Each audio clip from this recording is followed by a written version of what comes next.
Hello mga lods, tuloy tayo mga lods. Naputol yung dulo, may tumawag kanina na Shopee. So, yun, dalawang magkaibigan uli, nagkwentuhan.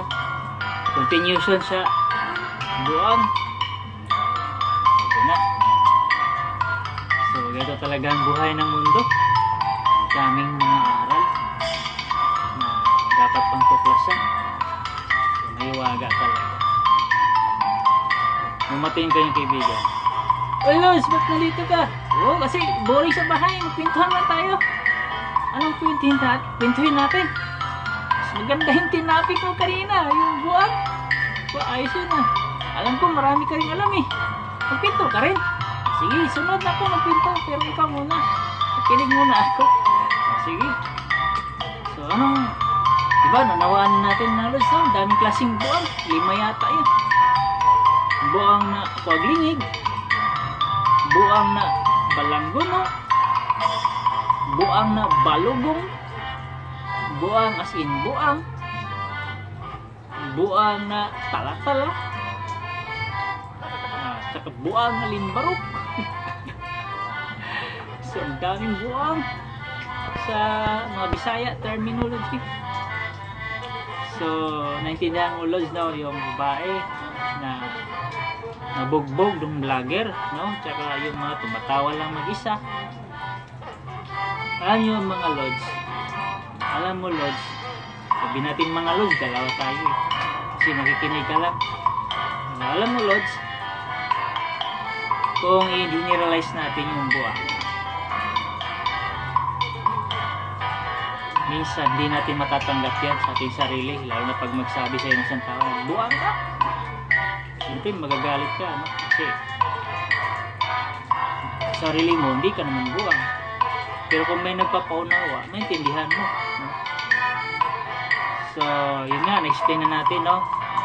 Yung taong hindi buwang sa ating panahon ngayon ay yung sumunod lang sa Diyos, katulad ng mga anghel, nagkatawang tao, yung nagpagamit sa Diyos na totoo, as in totoo yung truth, yung hindi kasi sinungalingan na truth. Tapos yung parang buoyancy spirit. So buoyancy spirit talaga na kailangang sumunod sa plano ng Diyos. Kasi sa Romans chapter 3 verse 10, Lods, kung i-analyze mo yan, mga buwang lahat ng tao dyan, lalo na sa Facebook Reels, naku, tandaan mo. Pag makiayod ka, naku, mag-likes ka, tapos problema kasi sa nanonood, buwan din, puro likes lang, tapos hindi pinatapos yung pinanood mo pa, pangit pala yung result na pinanood mo, diba? So, ang daming kalokohan mga Lods, kabuang, ako, ang dami. Ikaw na lang mag-analyze kung tatawa ka ba o hindi, kung gusto ka makiayon doon. Pero yung anghel na nagpaunawa sa sarili, alam niya na yan, considered na yan na hindi siya napabilang doon kasi defensive eh. Pag may defensive ka na thought structure, hindi ka mapektuhan Lods kasi nagpaliwanag ka ng husto bago sila nanood sa iyo ng matagal na. Halimbawa nag-reels ako ng more than 2 months na, hanggang ngayon nanood sila, manawaan kanila na hindi ka buwang, hindi ka baliw kasi pinanawa mo, ayos yan Lods oo, dapat defensive ka. Ngayon, there's a healing sa mga nagre-reels na nakiayon sa mga ganyang klaseng spirit. So, yung buoyancy spirit,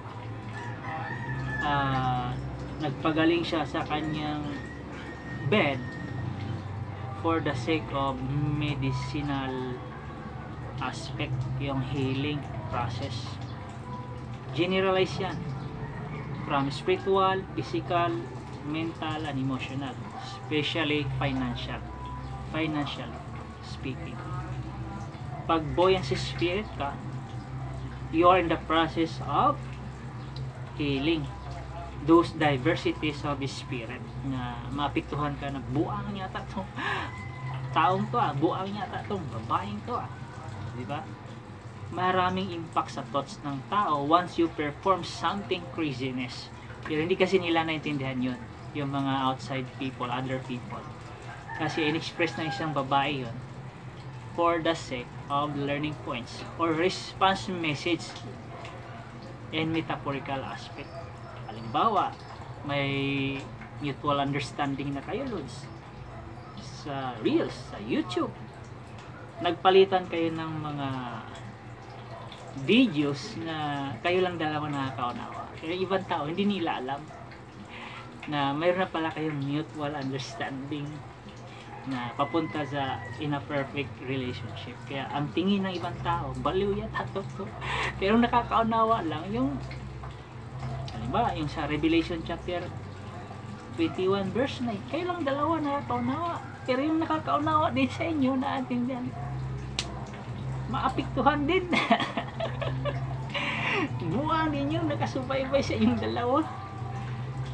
Pero ngayon, as part of process healing operation, mabura lahat yun sa aspeto ng tao. There will be the shifting also. Gusto mo ba yan, Lods? Ang ganda yan, siyempre. Eh, sino naman magagalit pag tinawag kang buwang na wala sa ayos, di ba? Pero consider talaga na lahat ay buwang. Romans chapter 3 verse 10.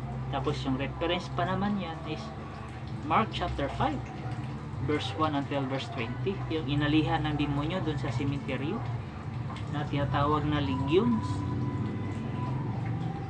So si Jesus Christ din kasi mayroon din siyang legions, pero hindi mga buang na espiritu. Saan mababasa yan?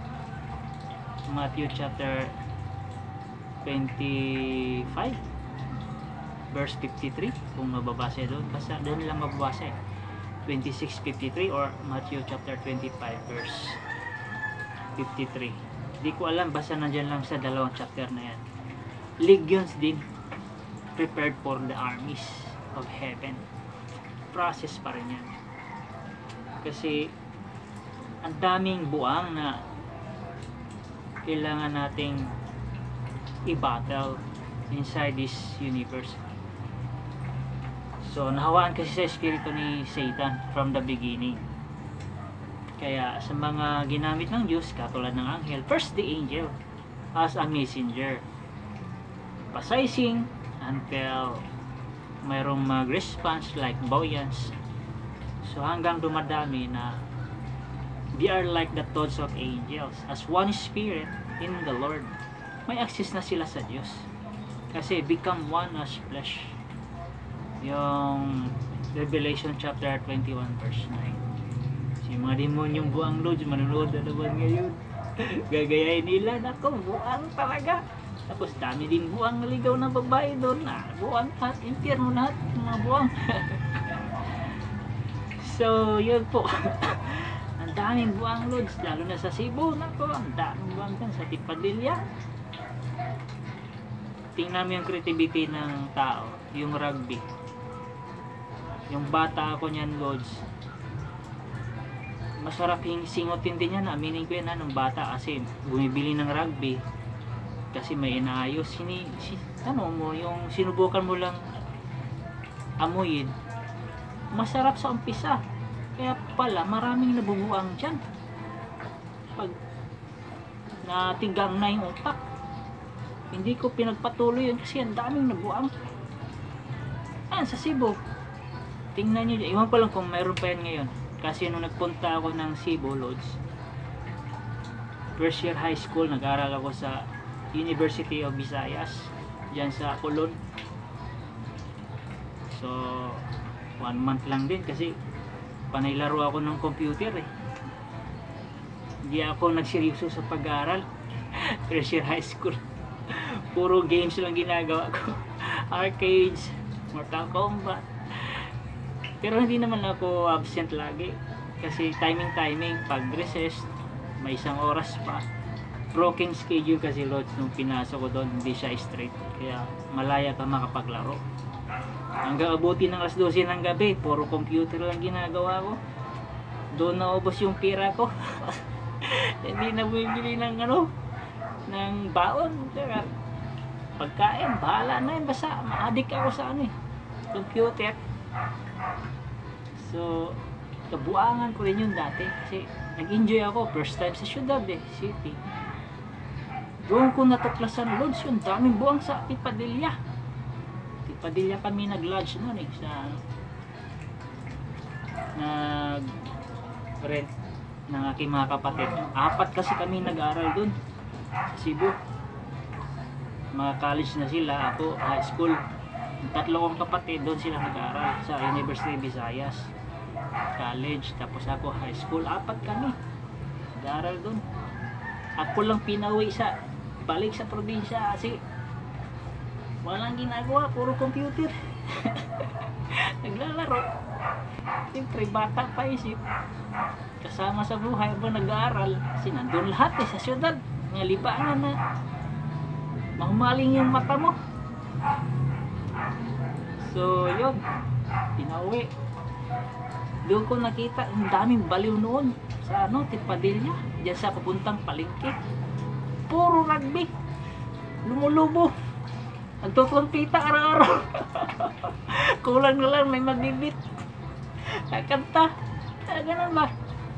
Daming buang. Yun nga, pininto ko, bawat lakad, lilingon, oy!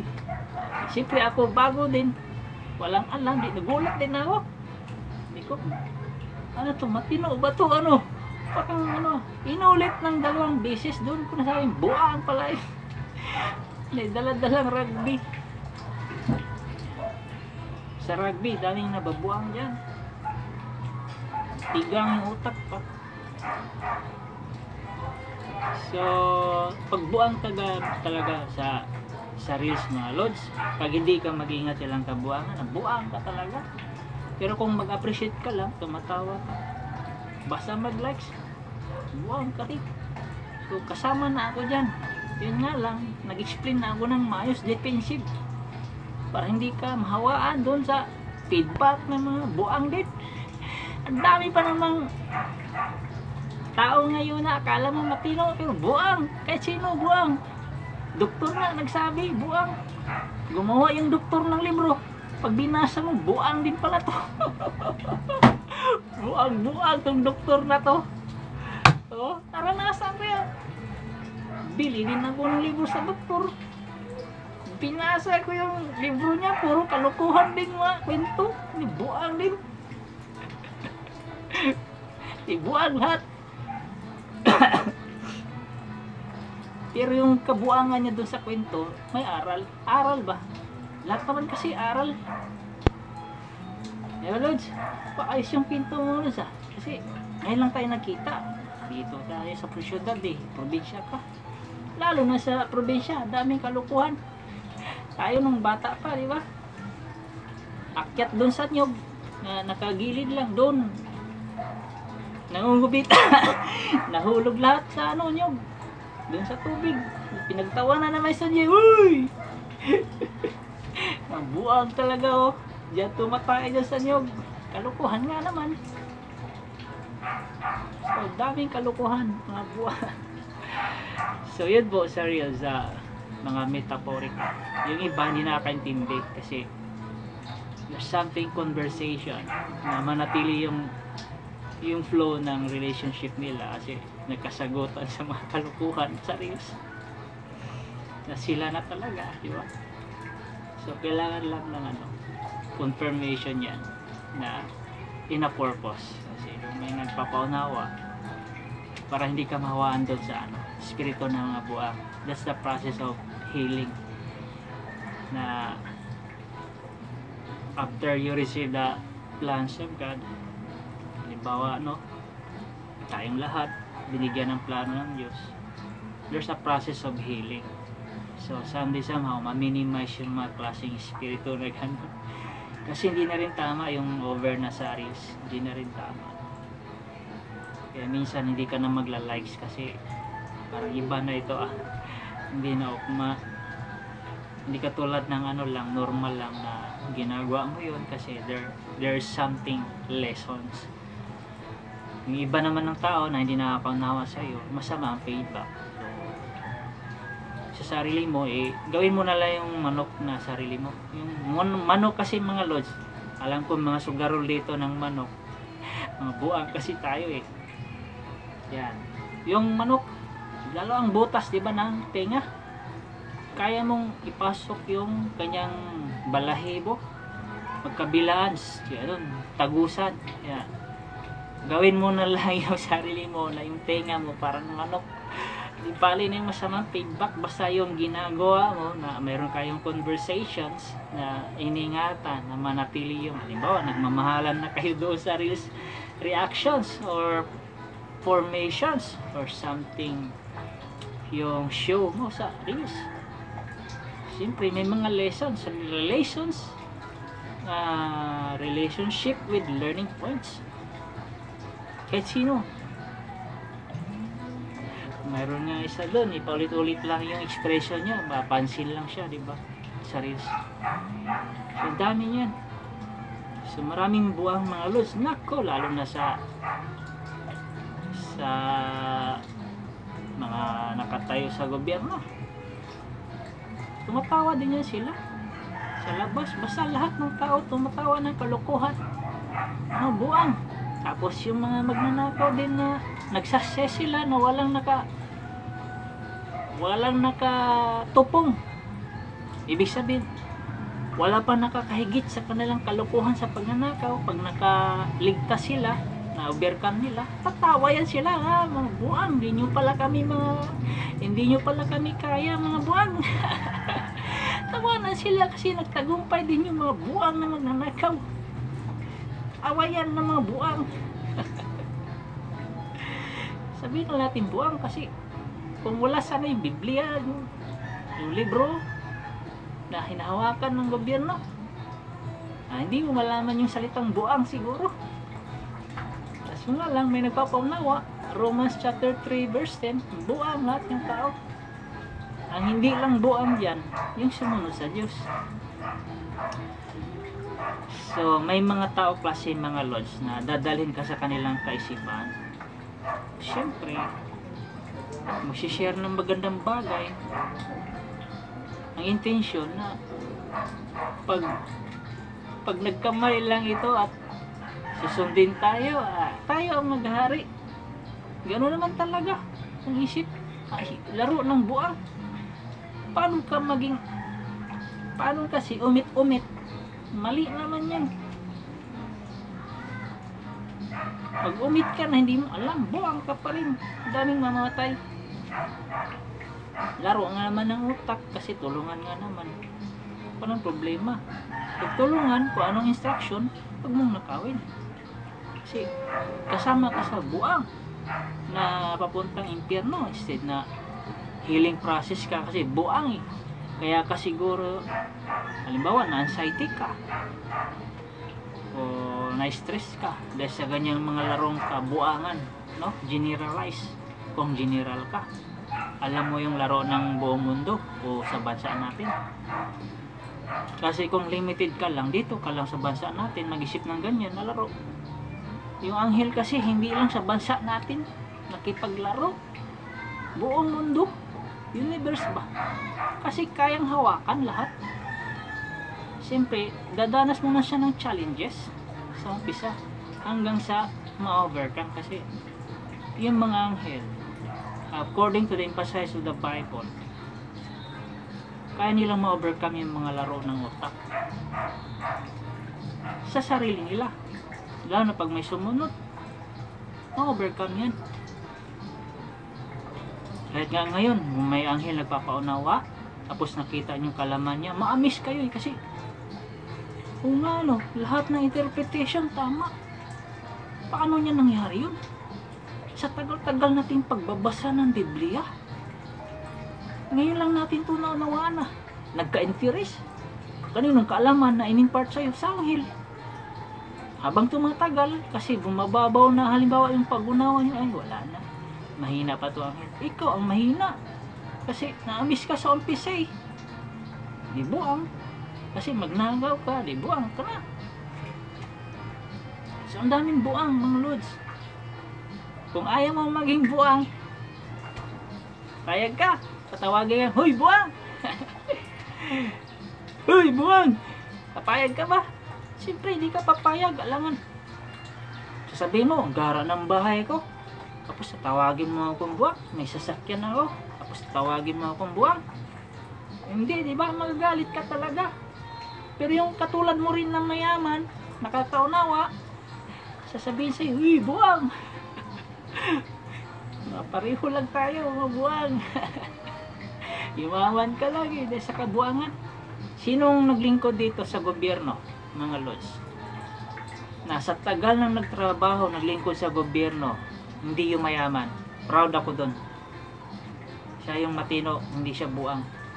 Pero yung matagal na naglilingkod sa gobyerno, tapos yung sahod, halimbawa, sabihin natin 100,000, malaki na yan, maximum sa Pilipinas, sa government. Halimbawa, naglingkod lang siya ng 10 years. 10 years, pintahin mo yung 100,000 sa 10 years. 100 times 12. So, 0, 0, 2, 100,200. Sabihin na, ay di, 1,200,000. I-times mo sa 10. 0. Sabihin natin, mga 11 million. Ganun ba?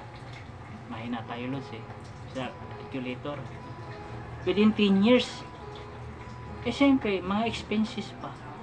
Yung 100,000 sa atin, lalo pag magtaas yung mga bilihin. Tapos magugulat yung faithful na trabaho sa gobyerno na ganun lang ang sahod niya. Tapos yung katrabaho niya, ang gagara na ng bahay. May sasakyan na. Saan ka maniwala? Iboboto mo ba yun o mas iboboto mo yung hindi pa lumalago na tapat talaga? Na pinakita sa tao na hindi siya corrupt, hindi siya magnanakaw, at hindi siya buang. Kaya nga sabi ko, kayo kasi inikonsinti yung magnanakaw. Mabuang yan. Na iboto uli. Walang pagbabago. Basta buang. Buang. Walang pagbabago. Sasabihin kasi ng buang, buang pala kayo eh. Ba't niyo ako binuto? O diba? Pwede. Mga buang nag-away. Mabuang. Ang buang, bumuto sa buang, pinaupo ang buang. Sabi din ng pinaupo, sabi din nakaupo, buang pala kayo, ba't niyo ako binuto? Diba? Ganun talaga, magsisisi ka. Buang pala yung binuto natin. Naubos yung pira ko, milyon-milyon. Di man lang bumalik. Buang. Ano man subject, general matters, pag ganyang mga bagay, mga kalukuhan, di buang talaga. Buang. At ko dito, patawa ko. Kung walang gadget, mga lods, ito mag-record, buang talaga ako. Pag kung wala akong gadget, buang. Buti na lang kasi may mga radio, may mga laptop.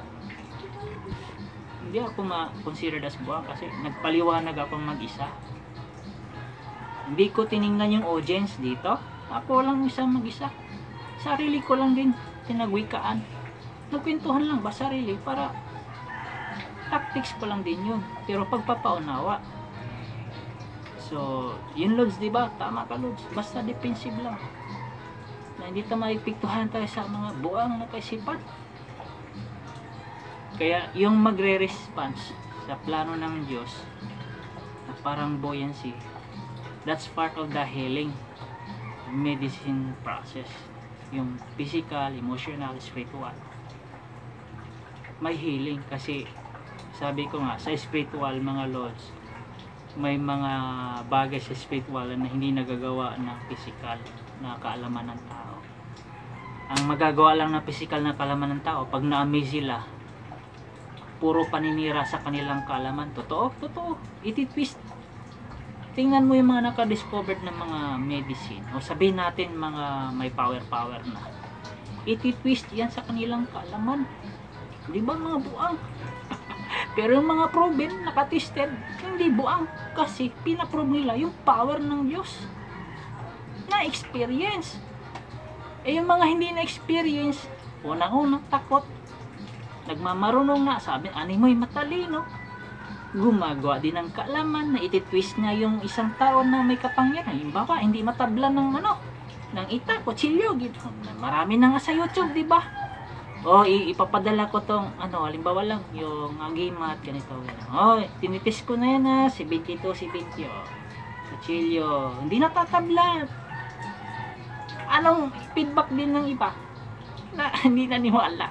Halimbawa, sabihin natin, mga doktor, mga nurse, ano pa? Ay, ano yan eh? Nababalot na ng oil yung niya, yung dugo niya. Kaya hindi na siya tatablan, mabuang talaga. Hindi nila alam yung spiritual. Kaya yun ang feedback nila. Hindi buang. So, ang daming buang na topic mga lods. May nakita nga akong video lods kay Johnny, kay Ghost Hunter 44 na hunters doon sa Mindanao. Kasi sa gabi siya tumitira ng mga aswang. Una, natakot siya. Siyempre, likas sa tao. Siya lang mag-isa. Minsan matatakot din minsan. Tinanong niya yung aswang, ano ka, aswang o buang? Kasi tinakot siya. Kasi matino nga siya. Kasi ang hunting niya, mga aswang na patayin. Na-encounter niya yung matanda na buang, matanda na aswang. Kasi tatlo yun eh. Dalawang bata, magkapatid na aswang. Kasi nagugutom daw sila. Nagsabi pa na gusto ka namin kainin, na gusto na namin kumain ng hayop o tao. Kasi nakausap niya eh. O Ning, aswang ba kayo? Sabi, oo, aswang. Yun ang sagot ng dalawang magkapatid. Gabi yun ha, nasa puno ng mga saging. Kasi hunter nga naman. In-interview niya. Ba't niya pinasok yung bagay niya yan? Kasi wala na po kasi ganito, ganon. Tapos nahawaan sila. Kaya naging aswang sila.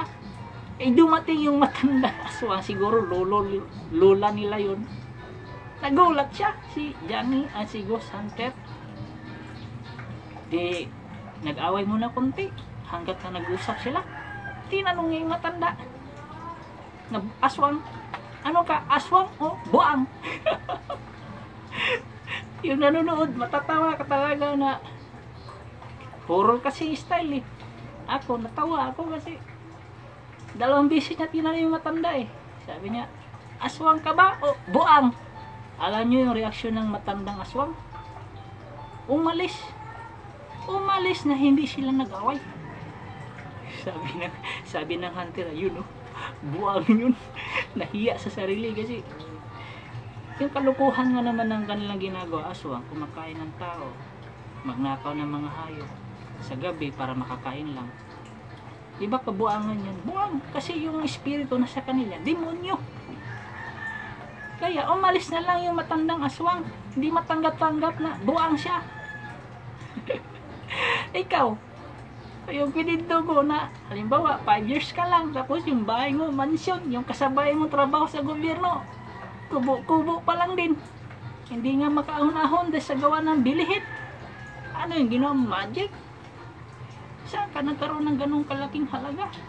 Maliban lang kung marami kang business na pinakita mo bago ka naging politicians, di ba? Sabihin sa'yo sa interview, ano kasi, tao o buang? Matuwa ka kaya? Eh, sabi ko nga, Romans chapter 3 verse 10, buang lahat ng mga tao dyan. Ang hindi lang buang, yung sumunod sa Diyos. Yun lang i-consider ko na hindi buang. Kasi, i-analyze mo yung kwento ng mga Bible. Yung pinaka-root word sa lahat ng kwento ng Bible, maliban sa word life, yung crazy, yung pagkabuang. Dahil sa espiritu ni Satanas, buang. Wala, papayag ka ba? Tawagin buang. Baka hindi ka buli na kutsilyo o itak o anuman, baril o anuman. Sa sarili mo, alam mo yun. Kasi may nagpapaunawa. So, yun po mga Lods. Tama mga Lods ah. Ayos yung paliwanag mo sa buwan. Dami kasing buwang. Lalo na sa reels. Lalo na pag may tumatawa mag-isa. Ay, nako. Daming buwang. So, sa cellphone nga. Kung walang cellphone, buwang ka talaga, di ba? So, that's part of the healing process. Sa nations mo, sa bands, sa pamilya mo, sa sarili mo. The way you act like something, expressions from that website na in-action natin, ginagawa natin na ang feedback ng ibang tao, anong nangyari dito? Diba sabi ko, thumbs up lang kahit ganun ginagawa nila, appreciate. Kasi mayroon silang gustong i-point out, mga ganyan. Yung iba kasing pag-point out, mali na, kaya wala kang gana mag-likes. Totoo. So halimbawa sa dito, wala ka rin gana mag-likes, halimbawa lang ha. Kasi parang ako yata tinamaan dito, di Lods. Sa word kasi mga Lods, lahat taong tinatamaan, maging mga nagsalita. Yun nga lang, yung pag-deliver ng word. Hindi tayo lumalakad lang sa word ha, na nilalaro-laro natin yung words. In-emphasize natin yung gustong mangyari ng Diyos. Kasi sa ngayon mga Lods, parang nilalaro-laro na lang ng words yung words ng Diyos sa mga simbahan. Kaya yung essence of plans and will and commands of God, parang hindi na mangyaring matupad. But blessings na mayroong nakakaunawa, pinaunawa para matupad yung plano ng Diyos. Para hindi sila maging baliw o buang. Kaya ang nakakaunawa, hindi siya buang kasi magre-response. Yung mga hindi nagre-response, buang talaga yun.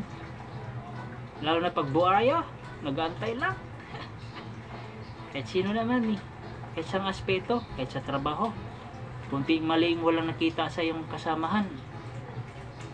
Lalo na pag may grupo ka, isasabi mo, ipinto-pinto mo, di ba? Buang na yun. Magugulat yung taong pinagkwentuhan, ba't wala na akong mukha? Kasi buang kasi ang tingin nila sa iyo. Yun, realidad.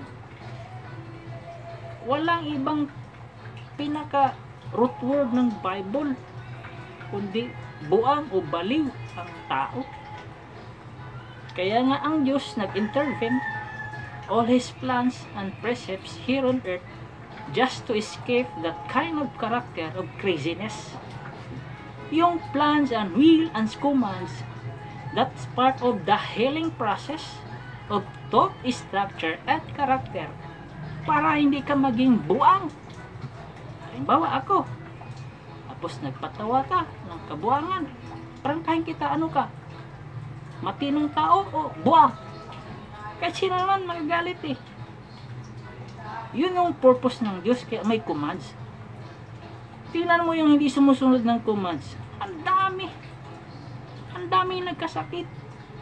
Sabihin natin sa ating panahon, HIV, transmitted disease, leprosy.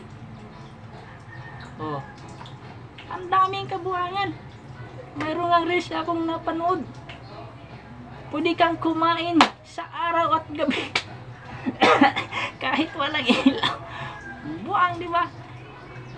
Yung kinain mo nang walang ilaw, baka doon ka magkaroon ng sakit. HIV. Realidad kasi matured na tayo, nakakanawa ng mga educations, mathematics, sa science, ano pang mga aral-aral dyan. Buang.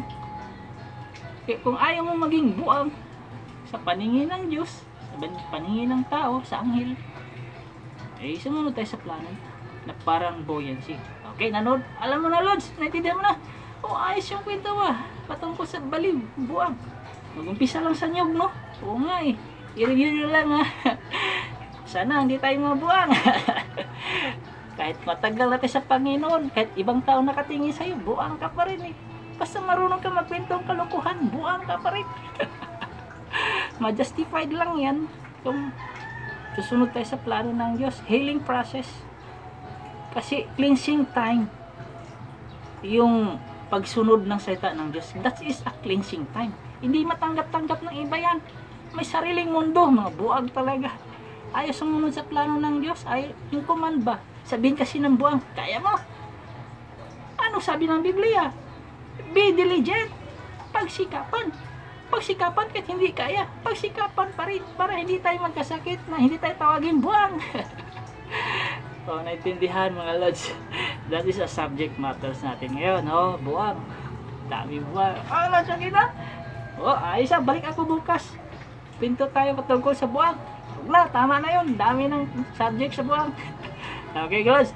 God bless. Thank you.